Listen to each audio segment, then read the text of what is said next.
সম্ভবত সময় হয়ে গেছে উদ্গীরণের। মাটির নিচের থেকে এই ওল্ড ফেইথফুল গিজারের যে আসল আকর্ষণ সেটা। অসংখ্য দর্শনার্থী তিন দিক ঘিরে। হ্যাঁ, শুরু হয়ে গেছে।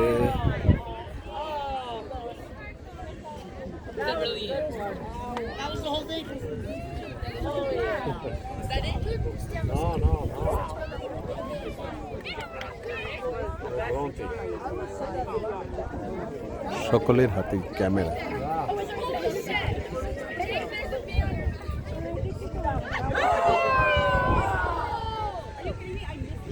যখন একটু জলফোয়ারা উত্তপ্ত বঙ্গে বঙ্গে জলফোয়ারা উপরে উঠছে, তখনই মানুষজন শুরু হয়ে গেছে, তখনই উল্লাসে ফেটে উঠছে। এটাই আসল আকর্ষণ। কত উপরে উঠে গেছে ফুটন্ত জলরাশি। একটা কাক উপর থেকে ছুটে যাচ্ছে, গরমের উষ্ণতায় হয়তো সব প্রায় মরেই যাচ্ছিল।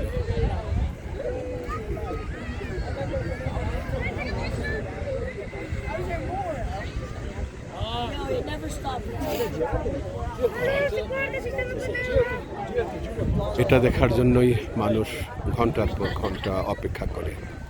আজকে সকাল থেকে কয়েকবার এই ফুটন্ত জলরাশির উদ্গীরণ লক্ষ্য করেছি। আমরা এটা নিয়ে দুবার দেখেছি, একটা 2:30টার দিকে আর এখন 4টা, 4:30টার দিকে।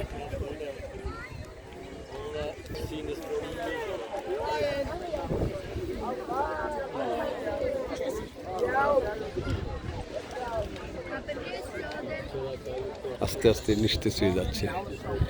খুব বেশিক্ষণ থাকে না, 10-15 সেকেন্ড মাত্র। শেষের ভিতর থেকে প্রচণ্ড চাপে। হ্যাঁ, আবার শুরু হয়েছে নাকি? 90 সেকেন্ড না? দুচোখের আগুন নিচের থেকে কখনো কখনো পৃথিবীতে মানুষকে জানানোর জন্য চলে আসে। 90 সেকেন্ড তো ভালো, 1.5 মিনিট।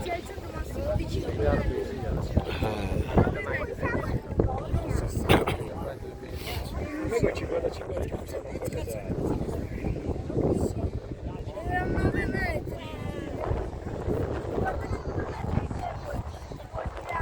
স্টেডিয়ামের গ্যালারির মতো।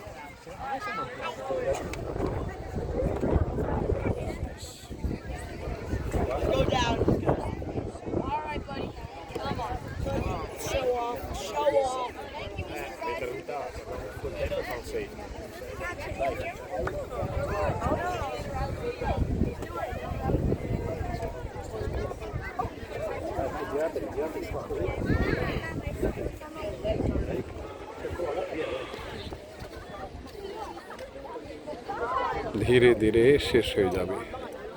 আবার হয়তো 2-3 ঘন্টা পর তার এই ফুটন্ত জলরাশির যে উৎক্ষেপণ, ঊর্ধ্বে উত্তোলন, প্রচণ্ড বেগে উপরে উঠবে, নিচে নামবে।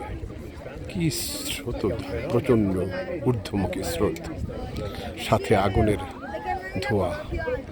এই পানিতে একবার হাত রাখলে তার জীবন তখন শেষ হয়ে যাবে। এত উত্তপ্ত, এত বড়, এত উষ্ণ।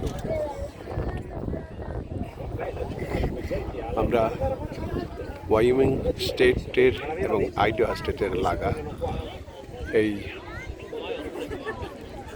ওল্ড ফেইথ গিজার যে উষ্ণপ্রস্রবণ, এটা আপনাদেরকে শেয়ার করলাম আপনাদের সাথে। এখন আমরা বাসায় ফিরে যাব। আজকে আপাতত এটাই আমাদের আজকের জন্য শেষ দেখা। সবাই ফিরে যাচ্ছে।